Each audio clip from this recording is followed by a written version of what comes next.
নাম কোরআনে কোথায় থেকে থাকবে?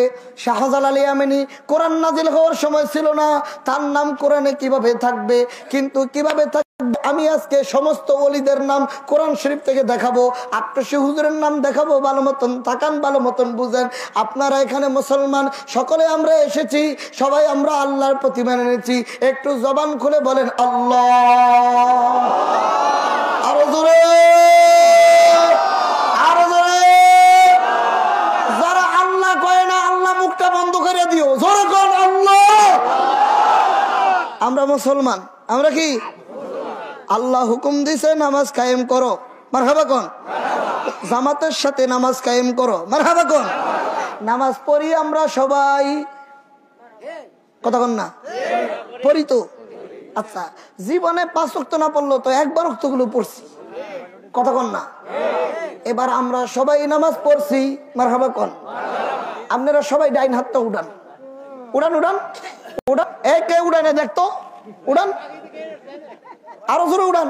এই ভিডিও দেখাও, দেখাও, ভিডিও করো, হাত দেখাও, আরো উড়ান উড়ান, জোরে উড়ান। এবার বলেন আল্লাহু আকবার, আরো জোরে বলেন আল্লাহু আকবার। হাত নামান, আলহামদুলিল্লাহ বলেন। শুনে রাখেন, আপনারা যারা হাত উড়াইছেন সাক্ষী দিয়েছেন আপনারা নামাজ পড়েন। এখন আমার প্রশ্ন হলো, কোরআন শরীফ আল্লাহ বলছেন আকিমুস সালাতা ওয়া আতুজ যাকাতা ওয়ারকাউ মা'আর রাকিন, তোমরা সালাত কায়েম করো, আমাদের সাথে নামাজ পড়ো, যাকাত আদায় করো। আপনার নাম তো কোরআনে নাই, আপনি কেন নামাজ পড়েন? এই ফরিদপুরবাসী, দাওরাবাসী, দাওরা না গ্রামের না, দেওরা, দেওরা গ্রামবাসী, আপনার নাম তো কোরআনে নাই। মজিবুর মাস্টারের নাম কোরআনে নাই, আমার নাম কোরআনে নাই, বাইজিদ ভাইয়ের নাম কোরআনে নাই, আপনার নাম কোরআনে নাই, আপনারা যারা আছেন একজনের নাম কোরআনে নাই, এই গ্রামবাসীর নাম কোরআনে নাই। কেন নামাজ পড়ো? তুমি মোল্লার নাম কোরআনে নাই, তুমি ইমাম সাহেবের নাম কোরআনে নাই, তুমি খতিবের নাম কোরআনে নাই, তুমি বক্তার নাম কোরআনে নাই, কেন নামাজ পড়ো বলো? নামাজ কেন পড়ো প্রশ্ন করলাম আমি আপনাদের, বলেন কেন পড়েন? আল্লাহর হুকুম তো কোরআন নাযিল হয়েছে 1000 বছর আগে, এই সঙ্গে আপনি আসছিলেন তো পড়েন কেন? হ্যাঁ, এই তো মুরব্বী কইছে কোরআনকে আমরা মানি, কোরআনকে যারা মানে তারা হলো ইমানদার। লা ইলাহা ইল্লাল্লাহু মুহাম্মাদুর রাসূলুল্লাহ সাল্লাল্লাহু আলাইহি সাল্লাম। যদিও কোরআন নাযিল হওয়ার সময় আমরা ছিলাম না, কিন্তু কোরআনের প্রতি আমরা ঈমান এনেছি, এখন আমরা মুমিন হয়েছি, আর ওই মুমিনদের উপরে নামাজ পড়া ফরজ, ফরজ, ফরজ। এখন আমি মুমিন, আপনি মুমিন, এজন্য নামাজ 5 ওয়াক্ত পড়া ফরজ। যদি না পড়েন তাহলে কবিরা গুনাহ হবে, মাইর খাইতে হবে, শাস্তি পাইতে হবে। যদিও কোরআনে আপনার নাম নাই, কিন্তু কোরআনের প্রতি ঈমান আনার কারণে কোরআনের আইন আপনার প্রতি বাস্তবায়ন করা ফরজ হয়ে গেছে। কথা বুঝেছেন বাবা? তাহলে আপনার নাম যেমন কোরআনে নাই, আহা আমার নাম কোরআনে নাই, কোরআনের প্রতি ঈমান আনার কারণে কোরআনের আইন আমার প্রতি বাস্তবায়ন হয়েছে। 800 হুজুরের নাম কোরআনে নাই, আমার ভাইরা চন্দ্রপাড়া হুজুরের নাম কোরআনে নাই, এনায়তপুরি হুজুরের নাম কোরআনে নাই, শাহজালালের নাম কোরআনে নাই, শাহ আলী বাগদাদির নাম কোরআনে নাই, বাইত বোস্তামির নাম কোরআনে নাই, আমার ভাইরা নেত্রকোনায় কবিরউদ্দিন রুবির নাম কোরআনে নাই, আহমদের নাম কোরআনে নাই, ফুরফুরা আবু বকর সিদ্দিকের নাম কোরআনে নাই।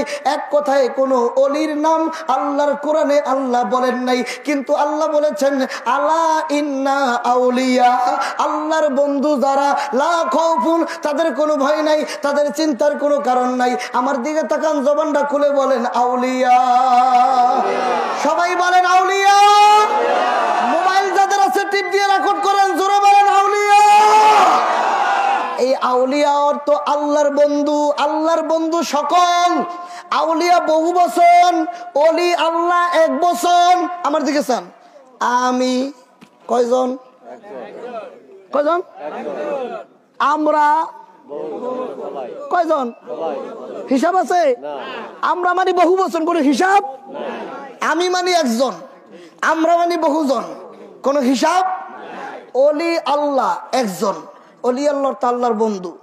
আউলিয়া আল্লাহ অর্থাৎ আউলিয়া আল্লাহ মানে আল্লাহর বন্ধু সকল। তার মানে এখানে কোন আর হিসাব কতক্ষণ হিসাব নাই, বহু বছর।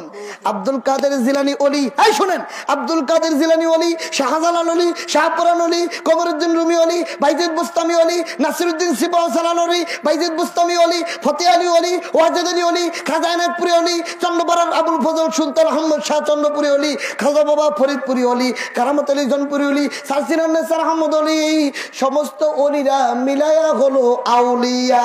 আর ওই আউলিয়াদের ভিতরে আমার খাজা বাবা একজন। আমার খাজা বাবা আল্লাহর ওলি। আল্লাহর নবী বলেছে ওলি আল্লাহরা হাসরে ভয়ে থাকবে না, নূরের চেয়ারে বসে থাকবে। এই আয়াতের তাফসীর দ্বারা আমরা প্রমাণ পাইলাম আমার পীর খাজা ফরিদপুরি হাসরের মাঠে নূরের চেয়ারে বসে থাকবে। জামান খুলে বল সুবহানাল্লাহ, এই জোরে বল সুবহানাল্লাহ। এই বিশ্বাস আছে? এই ওহাবীর দল তোরা বলছো দলিদার ভয় থাকবে না, বাবা খবর থাকবে না, বাবা বাবা করে বাবা কই যাবে তাই তোমরা জানবা না। আর আমরা কোরআন থেকে দেখি ওলি আল্লাহরা হাসরে চিন্তা থাকবে না, নূরের চেয়ারে বসে থাকবে। আমার খাজা বাবা নূরের চেয়ারে বসে থাকবে। আর তুই মোল্লাই কবি আমার কি উপায় হবে, আমার কি উপায় হবে, তোর খবর থাকবে না। আমার পীর নূরের চেয়ারে বসে থাকবে। বিশ্বাস আছে না নাই? পাগলামির সীমা থাকা দরকার, ভুল ব্যাখ্যা দেওয়ার সীমা থাকা দরকার। কোরআন পড়ো, কোরআন বুঝো না। এই সহজ সরল মানুষগুলা, এই সহজ সরল কৃষক মানুষগুলা, রিক্সা চালানো মানুষগুলা কোরআন বিশ্বাস করে, তোমাদের মতো মৌলবীদেরকে বিশ্বাস করে তারা কোরআনের তাফসীর শুনতে আসে। আর তোমরা মানুষের উল্টা পাল্টায় বুঝা মানুষের ঈমান নষ্ট করতেছ। মনে রাখবা হাসরের মাঠে তোমাদের জিহ্বা এইভাবে কাটা হবে, যেটা নবীজি মেরাজ রাত্রে দেখে এসেছেন। মারহাবা জোরে বলেন, মারহাবা জোরে বলেন। 1 মিনিট তাকান, একটা প্রশ্ন এসেছে বলতেছি তাকান। নবীজি কয় আমি যখন মেরাজে গেলাম, মেরাজে যাওয়ার পথে দেখি কিছু মোল্লা, কিছু মৌলবী আলেম, ফেরেশতারা তাকে গলার ভিতরে আমি টিপ মারছে। টিপ মারছে, জিব্রা বেরিয়েছে, কেসি দিয়ে কাটে, আবার ভালো হয়ে গেছে, আবার কাটে, আবার ভালো হয়ে যায়, আবার কাটে। নবী কয় জিবরিল এই লোকগুলি কারা, এতে জিব্রা কাটে কেন? হুজুর এরা হলো আপনার উম্মতের ভিতরে কিছু আলেম যারা কোরআন হাদিসের অপব্যাখ্যা করতো। কোরআনে আছে একরকম, ব্যাখ্যা করতো আরেক রকম, হাদিসে আছে একরকম, ব্যাখ্যা করতো আরেক রকম। সত্য মিথ্যা ব্যাখ্যা করে ভুল বোঝানোর কারণে, সমাজে ফেতনা লাগাই দেওয়ার কারণে তাদের জিহ্বা কাটা হচ্ছে, কিয়ামত পর্যন্ত কাটা হবে। তাইলে আমরা কোরআন হাদিসে দেখি ওলিরা জান্নাতে যাবে, আউলিয়াদের কোনো ভয় থাকবে না, নূরের চেয়ারে বসে থাকবে। আর মৌলবীরা কয় বাবার খবর থাকবে না। তাইলে বুড়া গেল, এরাই হলো অপব্যাখ্যাকারী মৌলবী। কথা ঠিক? অপেক্ষা কর, বেশি দিন নাই, আর কিছুদিন পরে যখন মরবি, ফেরেশতারা কয় দোস্ত আইও কবরে, গুরজুলে আইতাছি। মানুষ সাধারণ মারহাবা কন্যা দুরুদ